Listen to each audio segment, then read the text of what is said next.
Ya estamos de vuelta con Comunidad Educativa, el espacio de la red de madres, padres y representantes que se transmite los días miércoles de 8 a 9 de la mañana y se retransmite los domingos a las 12 del mediodía. Nancy Hernández de Martín fue fundadora de FENASO Padres, ahora ejerce como asesora vitalicia de la organización y bueno, ella tuvo la oportunidad de participar en este informe alternativo. Les explico antes de entrar en la entrevista que las organizaciones de gobiernos, como la Organización de Naciones Unidas, etcétera, etcétera, piden a los gobiernos que hagan un informe sobre la situación de derechos humanos en sus naciones. Pero por supuesto, este informe siempre es visto desde la perspectiva de a quien se le cobrarán las cuentas si estas cosas no son exactamente como la dicen. Así que siempre la Organización de Naciones Unidas y las organizaciones afiliadas a ellos, digamos, porque son parte de ellas, escuchan informes alternativos de organizaciones no gubernamentales relacionadas con el ejercicio de este derecho.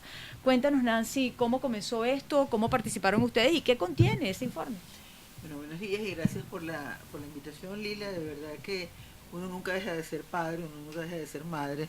Eso es una responsabilidad vitalicia, tal como tú muy bien lo dices, hasta que nos alcancen las fuerzas y después incluso cuando se nos acaban.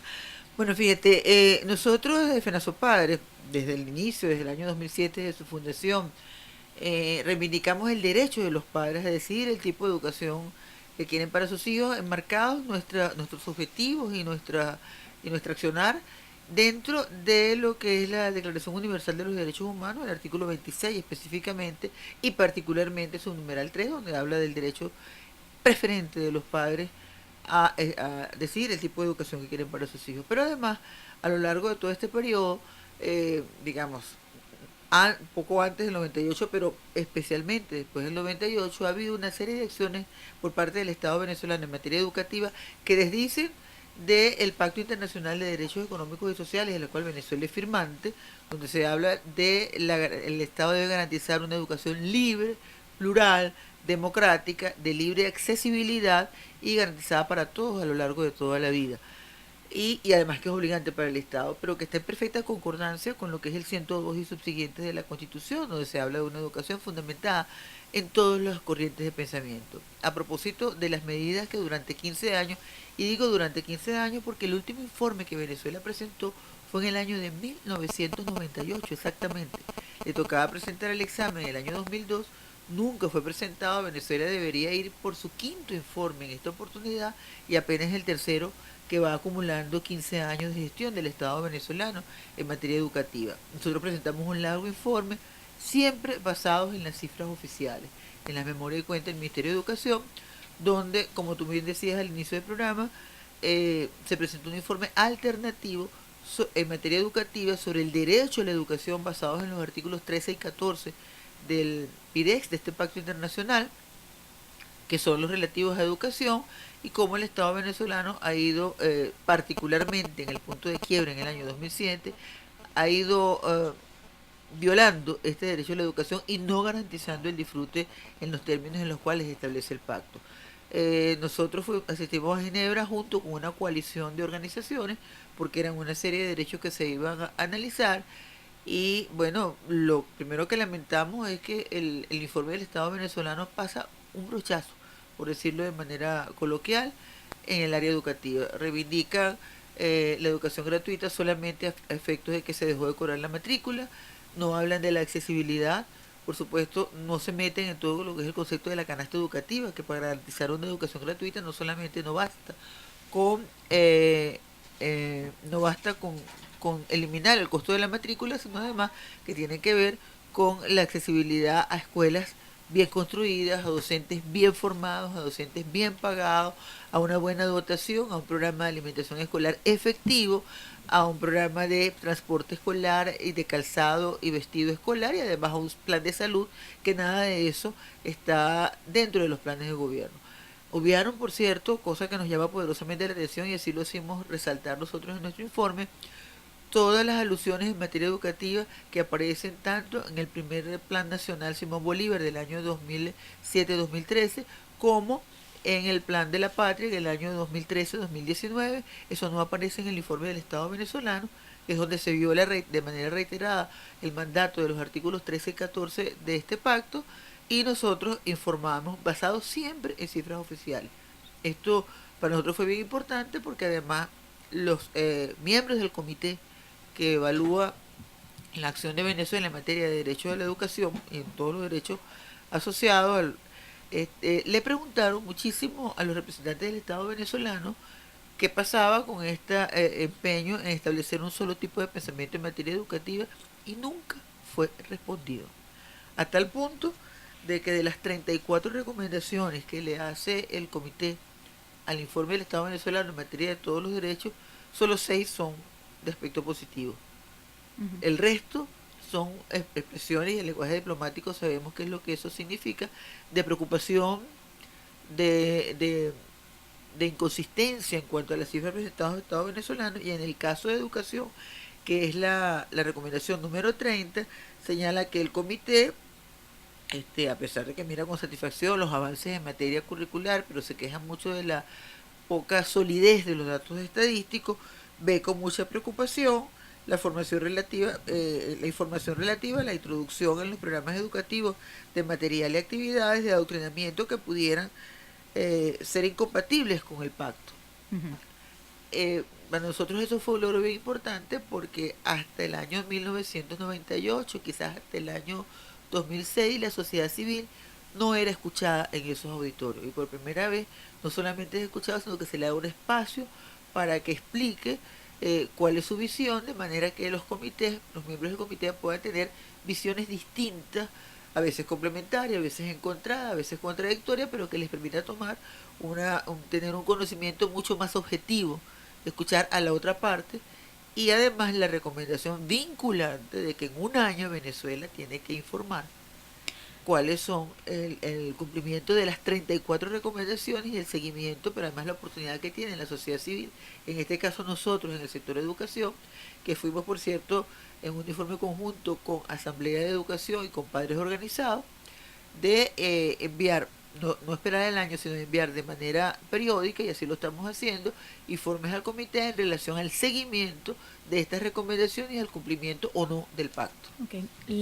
Para un poquito tratar de aterrizar, ¿cuáles Ajá. son los aspectos que en el informe alternativo se destacan en cuanto a no cumplimiento de los derechos a la educación de niños, niñas y adolescentes? ¿Cuáles son los aspectos puntuales? Fíjate, por ejemplo, el artículo 13.1 del pacto habla del derecho a una educación que garantice el pleno desarrollo de la personalidad y capacite para la participación en una sociedad libre. Ujú. El informe que nosotros llevamos sobre los textos de la colección bicentenaria, los contenidos de las canaimitas, las acciones del Estado con las diferentes resoluciones, por ejemplo, la resolución 058, donde se cercena el derecho a la libre participación de la sociedad en el ámbito escolar, de padres, estudiantes y docentes, eh, es una clara violación al derecho a una educación libre, y así lo hicimos saber. Entendiendo por libre, plural. Plural, pero además en el caso de la 058 que la denunciamos acá, hablamos de la violación del derecho a participación, porque la 058 define objetivos, establece mecanismos de funcionamiento, dice quiénes pertenecen o no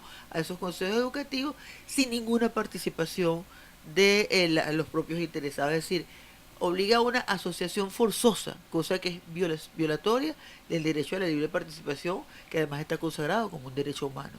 Ujú. Eso fue uno de los aspectos.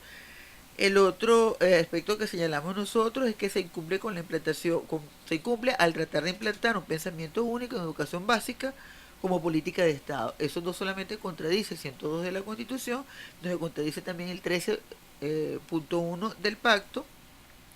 Y por cierto, no señala ella que debe ser eh, dentro del marco constitucional, sino dentro de los planes de desarrollo de la nación.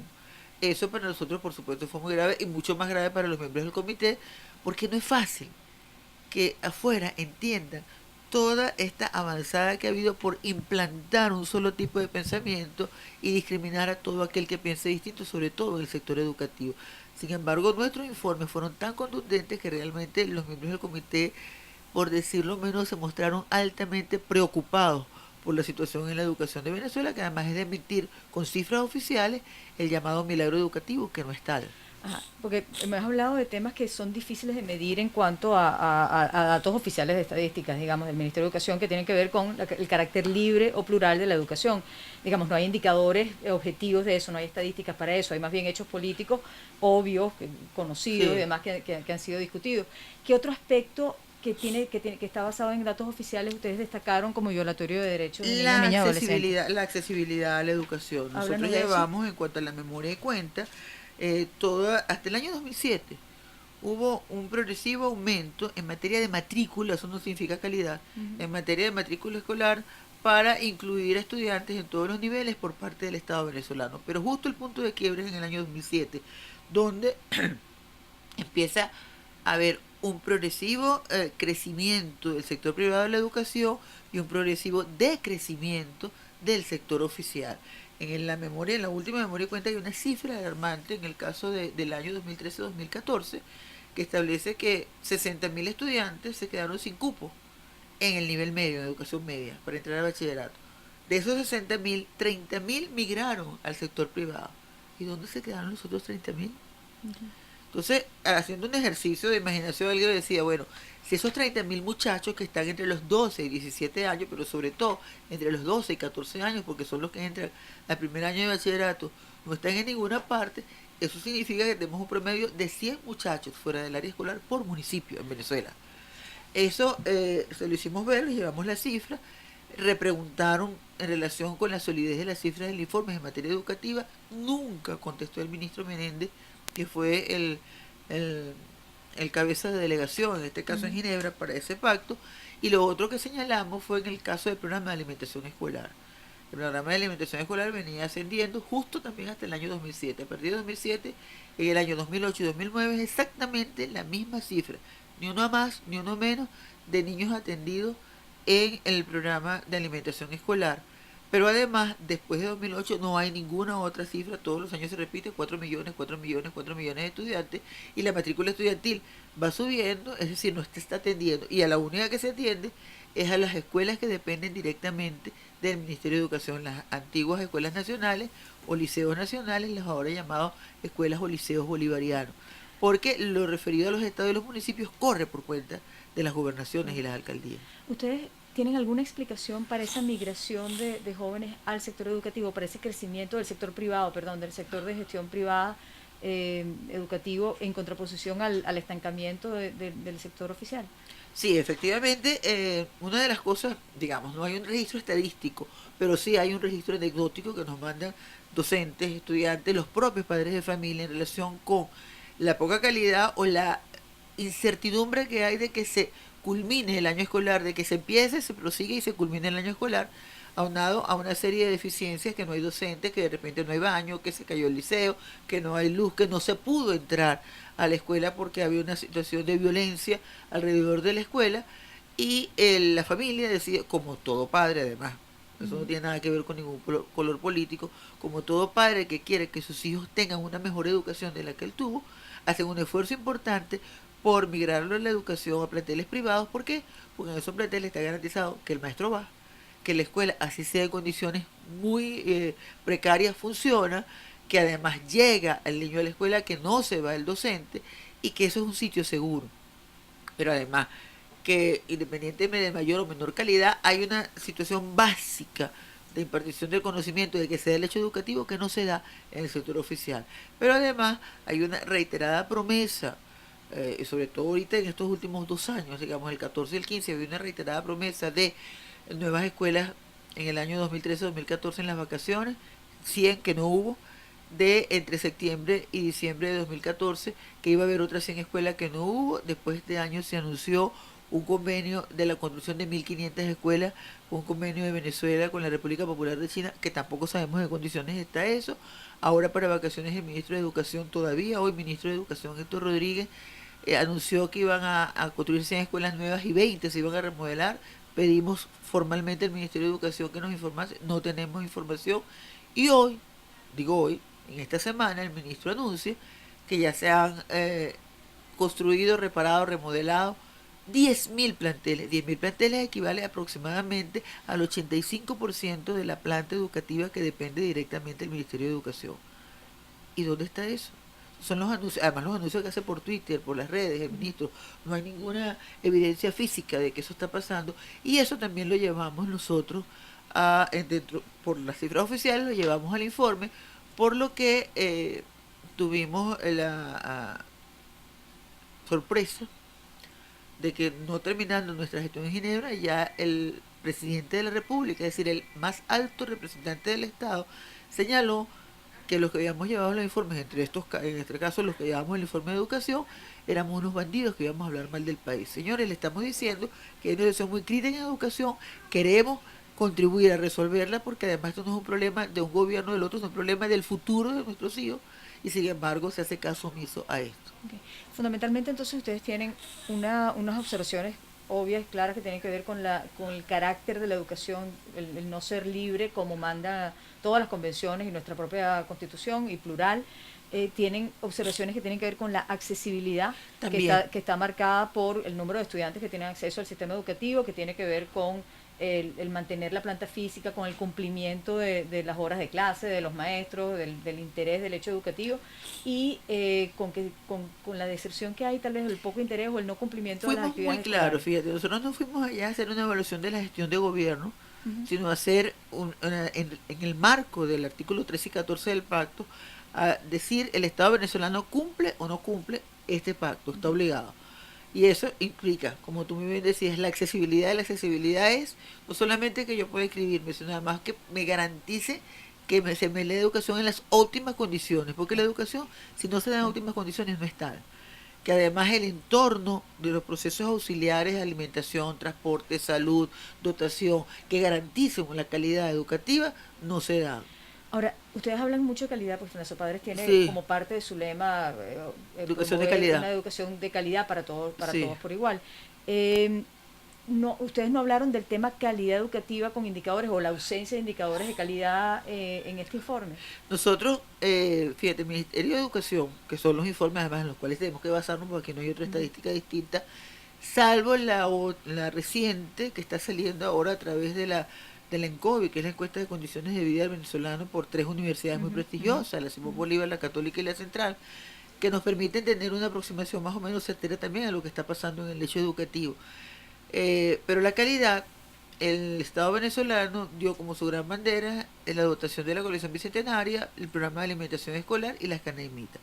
Eso no es calidad, porque a la hora que nosotros lo vemos, y así lo hicimos ver, el ingreso, que además coincidió con la medida del Ministerio de Educación Superior de reservarse todos los cupos al sector universitario, el 70 y 100%, nosotros hicimos ver, mira, aquí hay una cantidad de muchachos que ingresan en primer año que no culmina, y los que culminan no tienen ninguna garantía de ingresar a la universidad, porque o no son admitidos, o cuando son admitidos de manera forzosa, como por ejemplo esta resolución del ministerio, no culminan ni siquiera el primer semestre. Eso te dice mucho en qué condiciones está egresando el estudiante venezolano de educación básica. Uno de los problemas del tema de calidad tiene que ver también con la ausencia de indicadores objetivos, digamos, de auditorías externas, de no participar en pruebas que nos permitan medir el nivel de calidad.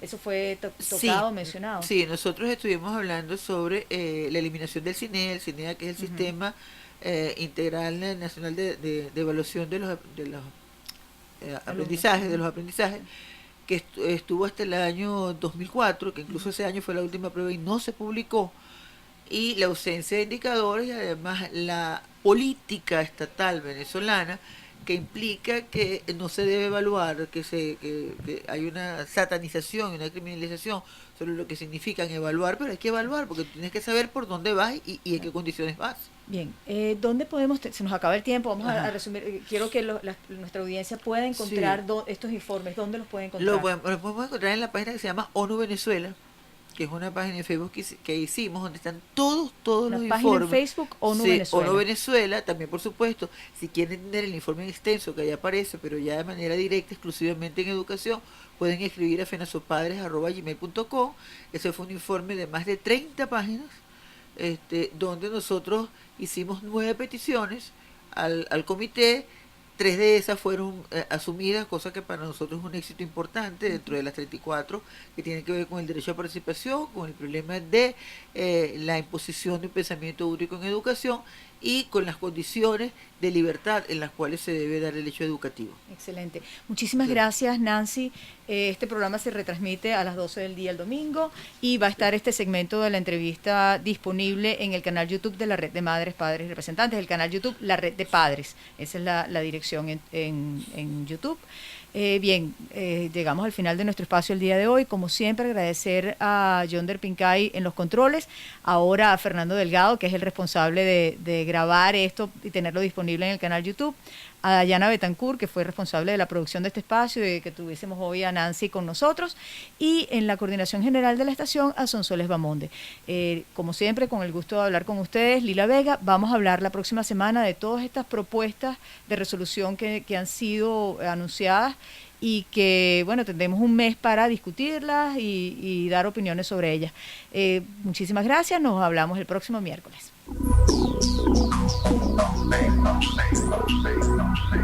Thank you.